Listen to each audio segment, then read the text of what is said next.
IPS అధికారుల తీరుపై బుద్ధ వెంకన్న మండిపడ్డారు. ముగ్గురు ఐపీఎస్ అధికారులు ముంబై నటిని చిత్రహింసలు పెట్టారు. ఇక విశాల్ గున్ని స్టేట్మెంట్ ను బట్టి సీఎంఓ కేంద్రంగా కుట్ర జరిగింది.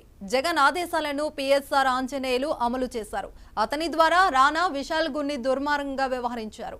గతంలో కూడా పీఎస్ఆర్ ఆంజనేయులు అనేక మందిని ఇబ్బందులు పెట్టాడు. డీసీపీ రమణమూర్తి పాత్ర కూడా ఉన్నట్లు తేలింది. ఇక గున్ని రిపోర్ట్ ఆధారంగా ఆంజనేయులను అరెస్టు చేసి పోలీస్ కస్టడీలోకి తీసుకోవాలి. అతని విచారిస్తే అనేక వాస్తవాలు బయటికి వస్తాయి.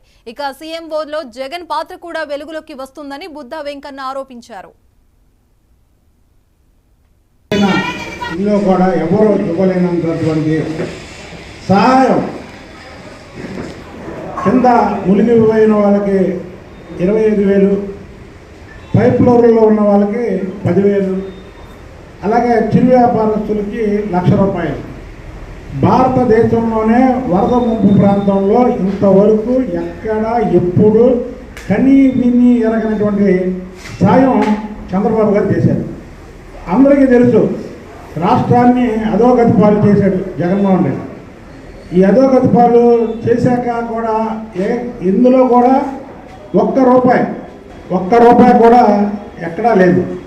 అయినా సరే 10 రోజులు ప్రజల మధ్యలో ఉండి కనీసం ఒక 4-5 రోజులైతే నిద్రాహారాలు కూడా లేవు. ఆయనకి నిద్రాహారాలు కూడా లేకుండా ఆయన పనిచేసినటువంటి ముఖ్యమంత్రి. నిజంగా ఆయనకి విజయవాడ ప్రజలు, రాష్ట్ర ప్రజలు రుణపడి ఉన్నారు. ఎందుకంటే ఒక ముఖ్యమంత్రి ప్రజల్లోకి వచ్చి అన్ని రోజులు ఉండడం అనేది మామూలు విషయం కాదు. సమగ్ర విచారణ జరిగితే ఆమెని ఎంత ఇబ్బంది పెట్టారో అందరికీ తెలుసు. అలాగే చంద్రబాబు నాయుడు గారికి కూడా ఒకటి వినియోగించుకుంది. ఒక ముఖ్యమంత్రిగా మీరు దిగిపోయిన తర్వాత 2019 నుంచి 2024 వరకు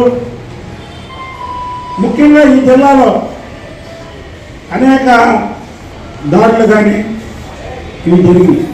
సాక్షాత్తు నందిగాంలో మీ మీద రాయిసరే.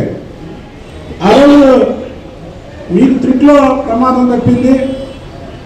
పక్కన ఉన్నటువంటి ఎవరైతే మీ పర్సనల్ సెక్యూరిటీ ఆఫీసర్ ఉన్నారో ఆయనకి సిఎస్ఓ గారికి తగలడం జరిగిపోయిన ఇందులో కూడా ఎవరో ఇవ్వలేనంతటువంటి సహాయం కింద మునిగిపోయిన వాళ్ళకి